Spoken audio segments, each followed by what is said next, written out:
Huh.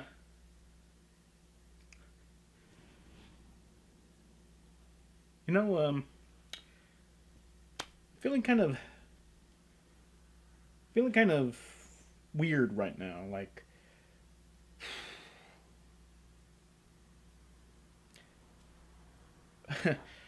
well, you clicked on this video knowing very full well what this is about. It's basically my reaction and my memories with The Daily Show, a show that I've been following since I was maybe in fourth grade. I might have been 9 when I started watching The Daily Show. Uh, I didn't watch The Daily Show when Craig Kilborn was hosting it. I would have been way too young to really understand what was going on, but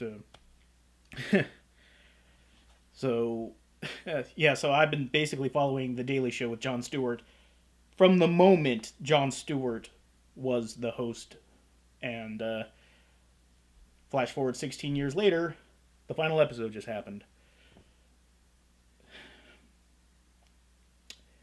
You know, when something lasts for about 16 years, you kind of take it for granted that it'll always be there. And when it's not there, and you know it's not, like, he won't be back in that iteration, like, The Daily Show is going to continue with Trevor Noah, of course, but that particular Daily Show is not coming back. And that feels, I don't want to say tough, but it's definitely something that's not easily wrestled with as like right now, especially just right after the fact. But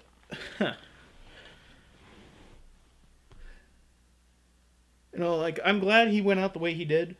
I really am. I'm glad that he didn't try to force a sing along like Colbert did. Oh man, that was tacky.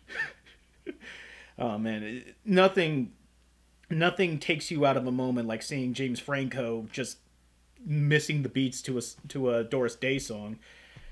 No, I'm sorry, Vera Lynn.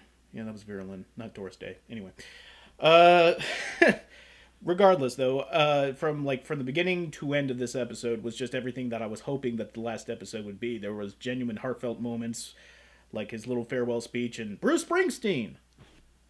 I mean, not a big fan of him, but it's like that. It's like that South Park Toto jokes. Like, let's get a band that everyone likes. Toto, yeah. Let's. Except, Bruce Springsteen is a band that Bruce Springsteen and the E Street Band are a band that everyone can at least tolerate.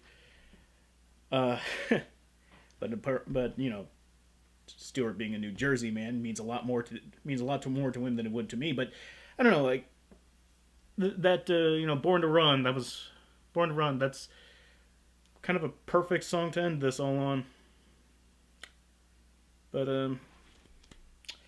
let's take a moment here to clear some thoughts here and just try to let's talk about the Daily Show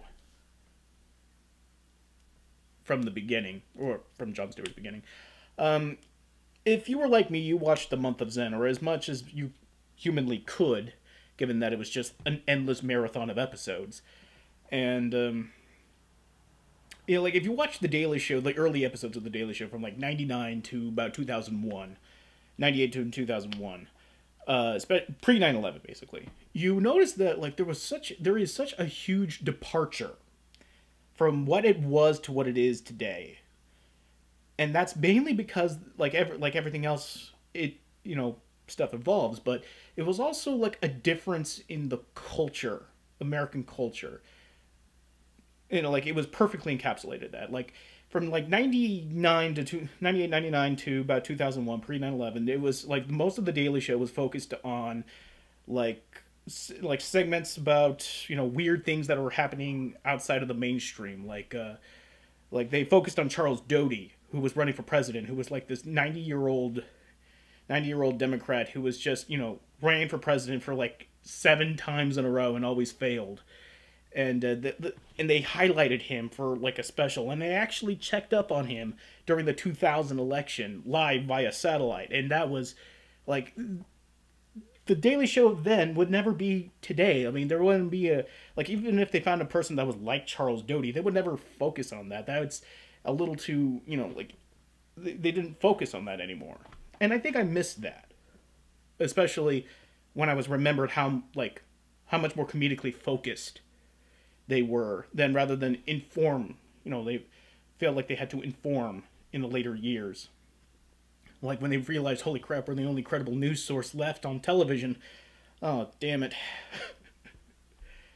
So, and when the news perpetually got scarier as the years went by after, 9/11,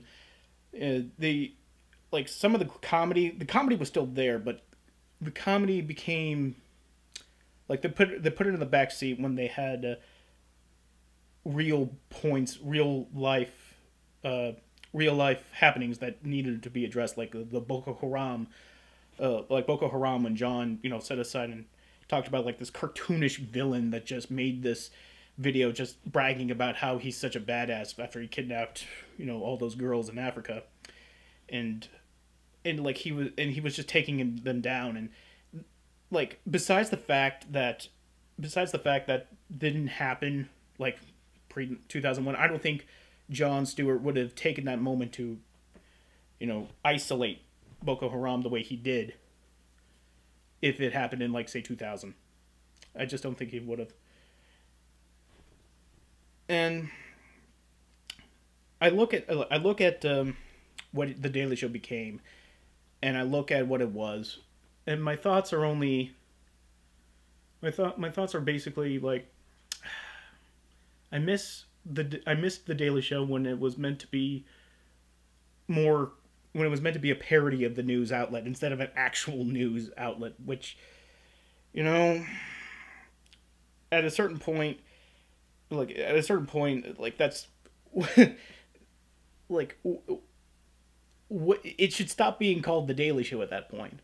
It used to be like, a takeoff of CNN, and then CNN became a parody of itself.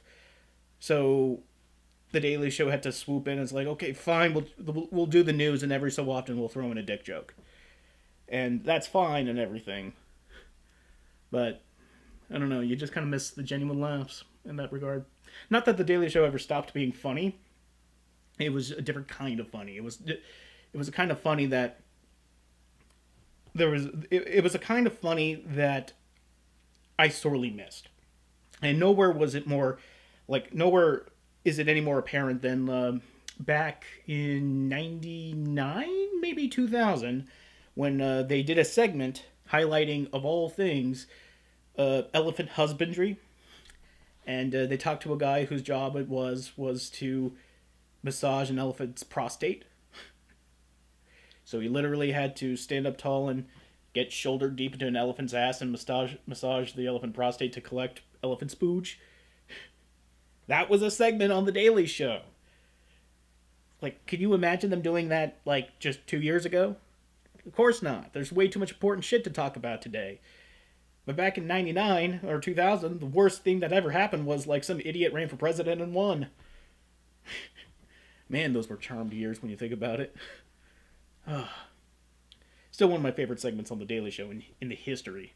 By the by, the elephant masturbator. The episode began with a nice surprise because they brought out as many of the correspondents over the years as they could, and I was surprised with the people they managed to bring back.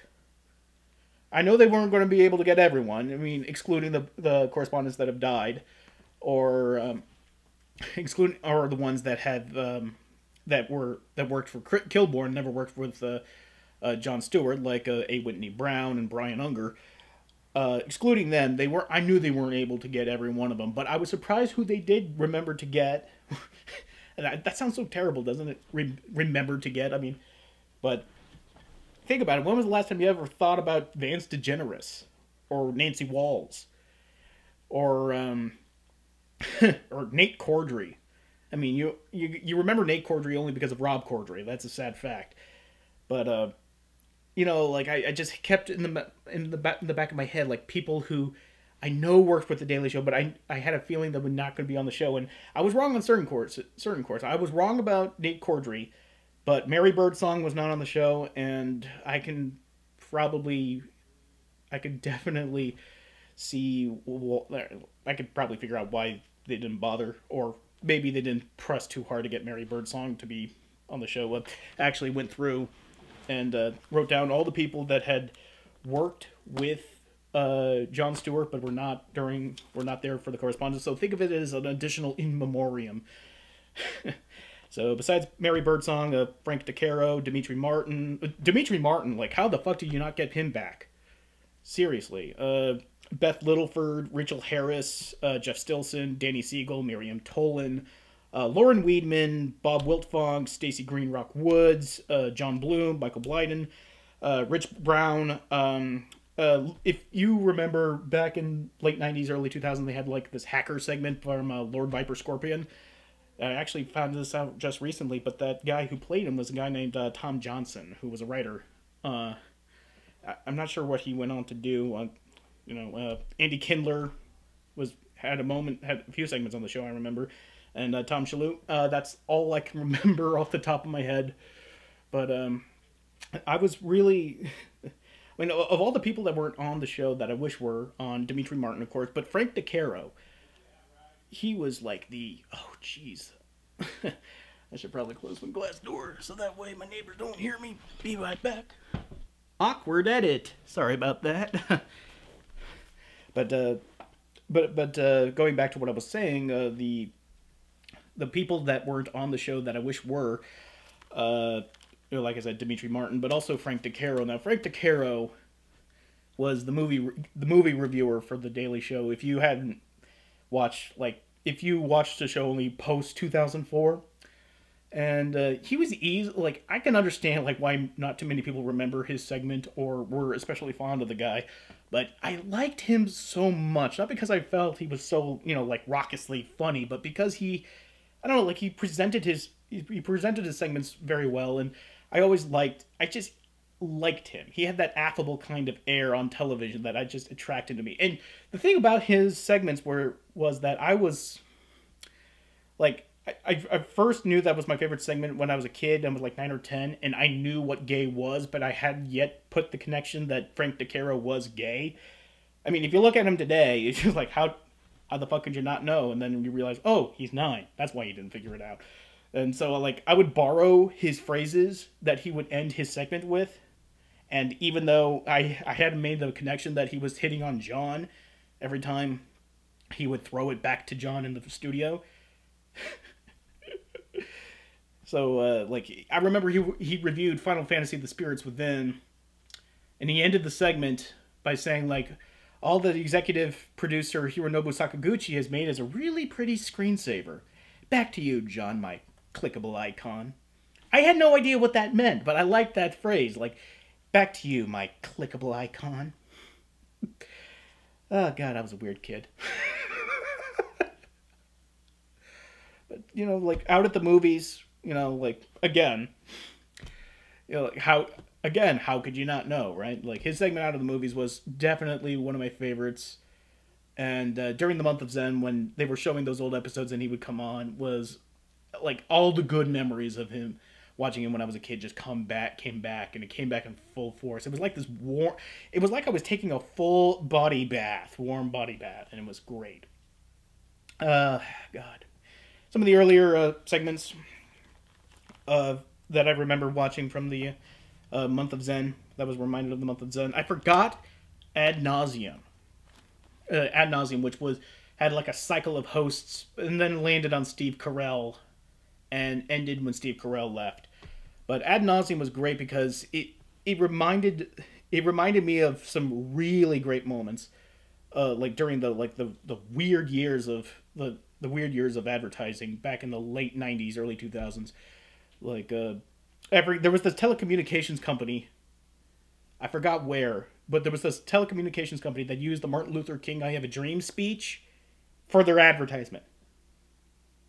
I know, right? What?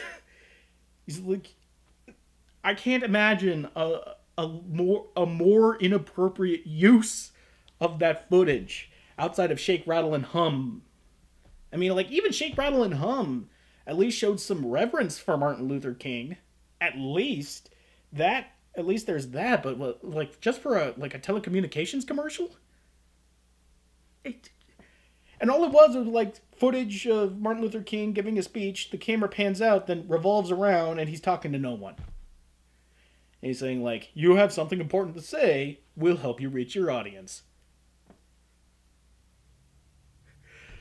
Like, they needed, like, it's not like they don't make those ignorant ass, completely tone deaf commercials anymore, but, like, they needed to keep that segment, though, because just to, highlight, like, some of the, just, like, atrociousness of these, of moments like these, and, but my favorite moment on Ad Nauseum was when Steve Carell highlighted a moment about, like, highlighted the a PETA commercial, People for the Ethical Treatment of Animals, a PETA commercial about spaying and neutering your cats, and all it was two. It was literally a commercial where there was just it cuts to two puppet cats fucking, and that's it. Just like this puppet cat just like while this bouncy song plays in the background. It's like I'm not sure if that television that commercial ever aired, or if that was just like some reel that got lost in the Daily Show. Of course, like some of the Daily Show writers found it. It's like, oh my god, we gotta put this on there, because I can't imagine that show. No, I remember. Yes, I do remember seeing that commercial on like seeing that commercial during a commercial break, not just on the Daily Show. Oh man, a lot of these things that are coming back to me after so long. Crap. Some of these things that I wrote down here that help remind me to talk about before I say my goodbye to Jon Stewart. Like, I know he's watching. Like I said, out of the movies, still near and dear to my heart. It blew my mind that the last few episodes was being sponsored by Arby's. Now, if there is any kind of restaurant, that has a good sense of humor about itself, other than Taco Bell, it's Arby's. It's like, so Arby's, you do know that your food is terrible, right? Fix it. Don't just laugh at yourself. Fix it. You got me? Oh, yeah. Like, every time Jon Stewart would just have this aside for just to put down Arby's, it was just... It bordered on poetry, some of them. Like, like Arby's. And you thought systemic racism was hard to swallow. Oh, God. I'm going to miss that. I'm going to miss that so much. Of course, Jon Stewart's epic New York pizza rant. It's like, listen, like, if you know me, then you know that I have a chip on my shoulder when it comes to pizza. And I think that pizza, Maddox said it best when he said that pizza tastes better when you're not on a high horse. And that's what New York pizza is. I'm sorry, if you legitimately feel that New York pizza is the best kind of pizza, then I feel sorry for you. It's like you want your pizza to be these sad, floppy triangles of shame and pain. You want your cheese to slough off your slice with just one bite. Is that what you want on your pizza? You want your pizza to be greasy enough that you could you could hold it upside down and it just pours off like Niagara Falls of this sickeningly neon orange grease on your pizza. If that's what you want on your pizza, then, like, it's a free country. I can't, I can't say anything about it. I can't say that you're wrong for liking it, but you are wrong for liking it. Just so you know, you are a monster if you like New York style pizza. And by the way, John, you may think that just because you call it pizza when you're talking about New York style pizza means it's good, but the reason why we invented the term New York style pizza is so that pizza doesn't have to be insulted when you say New York style pizza. Got it? There has to be a clear indication between actual pizza and filth, which is what New York style pizza is. Plain and utter filth. Moving on. but still, great moment, regardless. Uh, I'm glad that Rob Ford, was busted when he did before John, before John left, because that moment when Rob Ford inadvertently told the press that he basically has enough pussy to eat at home. It's like, Jon Stewart should have quit after that moment, because there has never been a moment in news broadcast history that was so rife with mockery and so juicy in just utter disdain and sarcasm, and just like we've witnessed Rob Ford, a true politician who clearly and absolutely does not care what you think of him. It's like, oh, what a time to be on the Daily Show during that. Oh man. And like that, and that entire segment when he said that in front of the press, and Jon Stewart does this whole like, like he's like, what? And like the perfect encapsulation of all of that was when John just turns to the camera and says, somewhere through a veil of tears, Anthony Weiner is looking at this going, what the fuck? That was also Anthony. The Anthony Weiner saga, of course, was another highlight of John's tenure on the show. Although it pales in comparison to the Rob Ford saga. Jeez. Ooh. Of course, some of the other segments on the show that stuck with me over the years, even though it was like I wasn't so broken up when they went, I still have good memories attached to them, like This Week in God, with I believe it was Rachel Harris first had it. I believe it was Rachel Harris who first had This Week in God, or was it? It was another like. We all remember Stephen Colbert doing it, but it was originally it began before Colbert came back from his brief stint away from doing it with Kilborn. Then he came back I think in 2000 to cover the 2000 election. But it was started before Colbert came back, but he took it over and it became his baby until he. Well, no, they did continue after he went on to do the Colbert Report with Cordry, I believe. But they stopped doing it, I believe, in mid 2005, 6, somewhere around there. But anyway, that was always one of my favorite segments on the show, along with Even Steven, and that was a segment that could have been its own show, if Steve Carell didn't have a movie career, and Colbert didn't. No, it was all on Carell. It was all on Carell. If you want to, if you ask me point blankly, who was the one correspondent that I. Who was my least favorite correspondent? I mean, Carell had his moments. But I can't think of anyone who I feel has gotten such undue. God, I want to say. I don't know, going back to that month of Zen, it reminded me of the good parts of Steve Carell, but what he has become now. It just where'd your funny go? You used to be great. Now you're just kind of putting on weird makeup and talking in this weird voice and Oscar baiting now. What? Anyway, and some of the stupidest things on the Daily Show, logically it's stupid, but has always made me smile.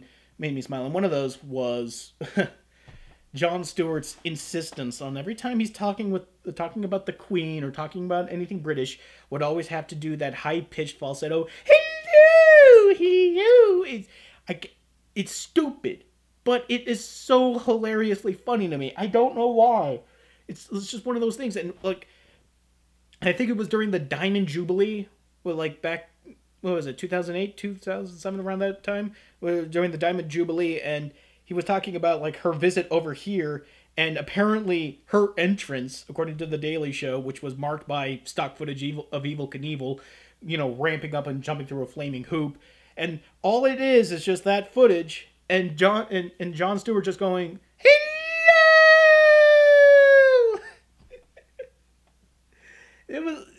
That was so raucously funny to me, and I would feel somewhat ashamed of that.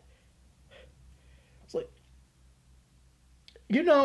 when a comedian is a genius, when he can turn something that is so stupid, like so puerile and infantile, and turn it into something that you can raucously laugh at. I mean, George Carlin had a bit where all he would do is just sit in a chair and just stare at the audience. Didn't make a sound. The room was like beside themselves. They were erupting with laughter. And in that same vein, here's Stewart just going, "Hello," in a silly high-pitched voice, and it's still freaking funny. That's all it is. Some specific moments over the Daily shows, moments that really stood out in my head, was again during the Diamond Jubilee when they had John Oliver come in and John acted like the ugly American and just kept jabbing John with John Oliver with he's it's the Queen. You're you're lying to her. And it's he's basically just a figurehead. It's like, listen, you ship up and fly right, okay? We got you here for a reason, all right? You're going to be our Richard Quest. And if you don't know who Richard Quest is, he's this British correspondent on CNN, and he is the worst British stereotype imaginable. I mean, like Jon Stewart said it best. He said, "I got footage of him in a top hat on a horse-drawn carriage." And he's like this big, toothy grin guy, and he has this storming a tea castle kind of voice, like this stentorian, this unimaginable voice, and you can't believe this is a real person. He sounds like he stepped out of a Dickensian ragamuffin story. It's like he stepped out of Oliver Twist. These street urchins, that kind of person. You can't believe that this person exists, but he does, and he works for CNN. And he keeps showing him Richard Quest clips. And John Oliver's just losing faith in humanity. It's like, John, my parents are watching this. Oh man, I'm so glad John Oliver got his own show, because I think he is my most favorite correspondent to have ever worked on the show. Even more than Lewis Black, and Black. Oh geez, I'll get back to Oliver for a moment. I realized I got to talk about Lewis Black. Lewis Black was if I liked Out of the Movies, I loved Back in Black. And some of my most favorite segments, my favorite Black segments, Back in Black segments, always revolved around the idiocy around the world. It used to be that the segment was, when a news story falls through the cracks, Lewis Black catches it. And it stopped being about that. It started being about Lewis Black just talking about, everyone knows this. And then we just want to hear Lewis Black's take on it. But before that, excuse me.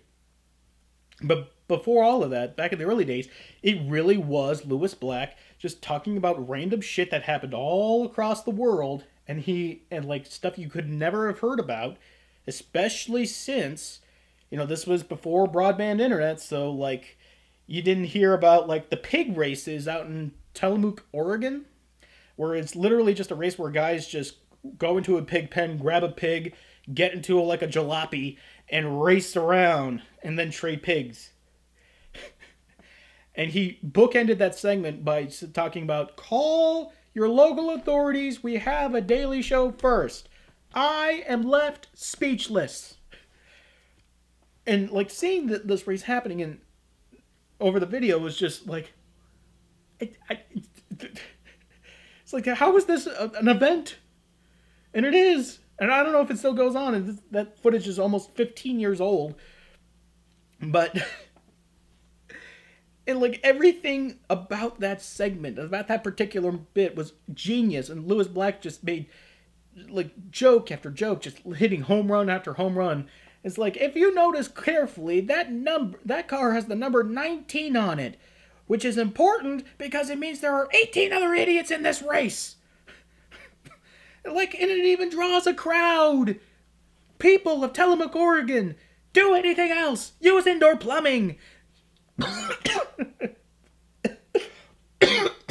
Oh man, glad I don't have Lewis Black's job. I would be mute in a month. Oof. And but I think my favorite Back in Black put down, Back in Black put down / joke. It's a two-way tie between when he was talking about there's this there was this movement in China where they got a bunch of girls to just do one of their a choreographed dance, and and like they saw like and they showed footage of them dancing, and they're just dressed up in like as flowers, and Lewis Black just chimes in with, "Now we know what happens to all the Chinese girls they don't leave on a hill to die. They humiliate them to death." Woo! Yeah, times certainly have changed in about 15 years. Oh, God. That and my other top favorite moment was they were talking about New York and how New York was trying to broaden its tourist appeal back in 2003, I want to say. And so they were talking about how like Snapple. Yeah, well, Snapple was becoming the official drink of New York City. And Lewis Black just kind of, cut right to the chase. Like, really? New York stuff, like Snapple is the official drink of New York City. They're going to invent a new flavor for New York City. Lemon berry. What the hell are you looking at? He takes out, they actually made a little Snapple bottle with lemon berry. What the hell are you looking at? Unscrews it, takes a sip. What the hell are you looking at? Oh man, I'm gonna miss this show so much. I'm gonna miss John's version of the show.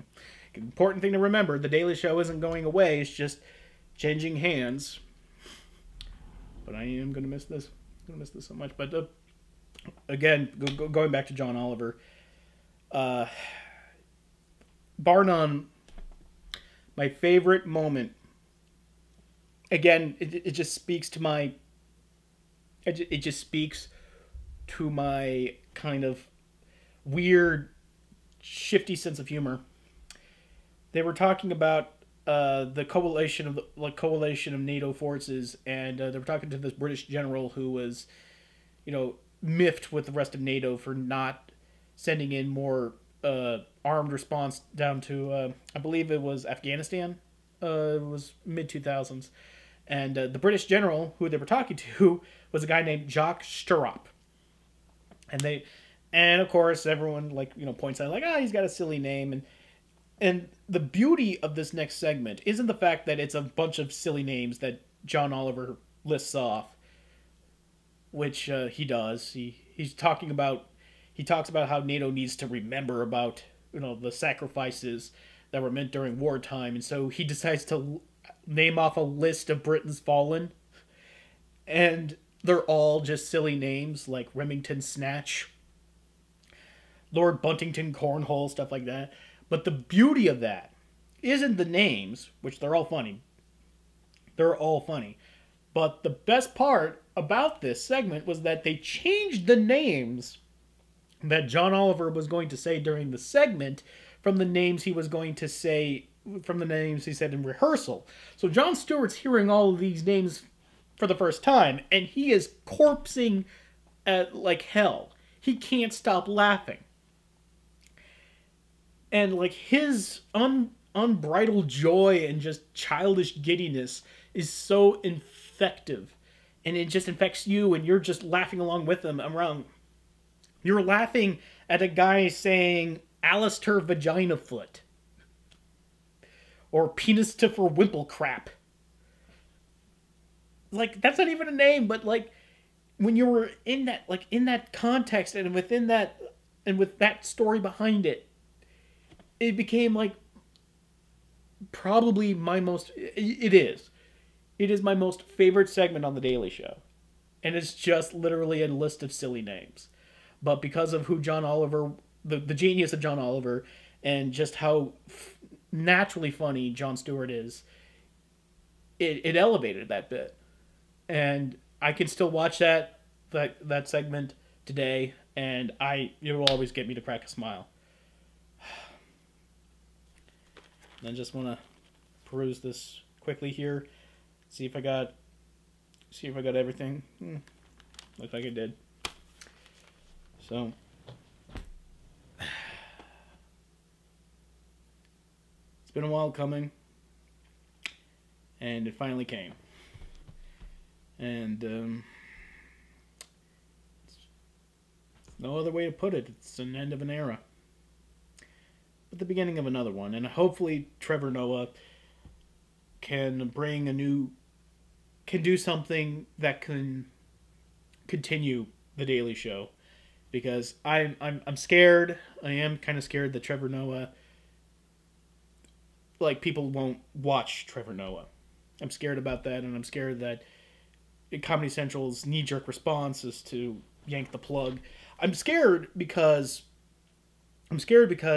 Larry Wilmore's nightly show is just tanking in the ratings, and I'm thinking Comedy Central is just hoping that the ratings will go back up. Will go back up once Trevor Noah takes helm of the Daily Show, and they can, and it can pair off together better. But I don't know. Like, call it the cynic in me. I think there is still that lingering sense that because Trevor Noah's black, people won't watch it, or they feel like it's going to be like another black-oriented show, like the nightly show is.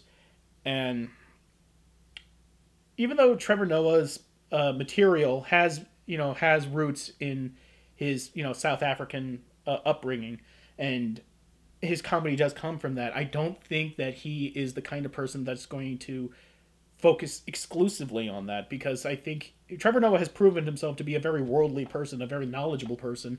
And at the brunt of it, when I heard that he was going to pick up the show after Stewart, I had a moment where I felt like, is he the best person for the job? I mean, he's young. He's actually really, really young.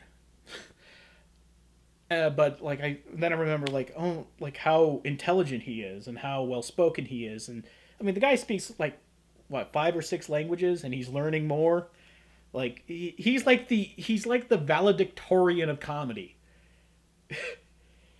So, I think, from an intellectual standpoint, I think the show is in good hands, but I think it's going to be a very uphill battle for Trevor Noah to climb, and the staff especially to.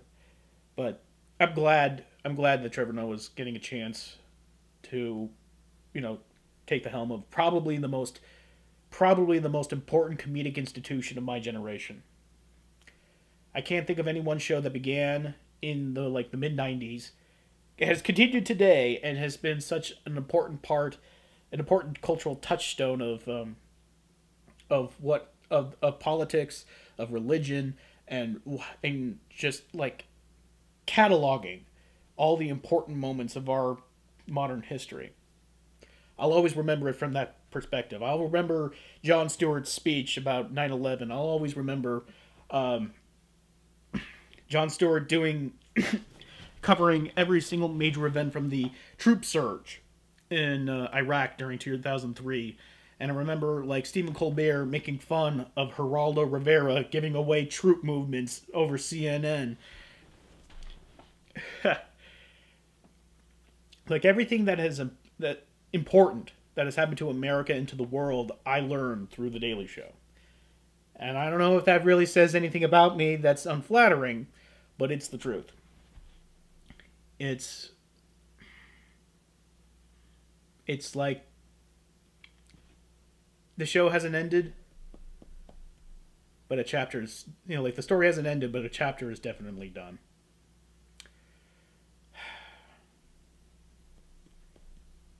I guess there's no better way to end this little vlog here than saying Thank you, Jon Stewart. And thank you to everyone who worked on The Daily Show for 16 years of informing me and making me laugh.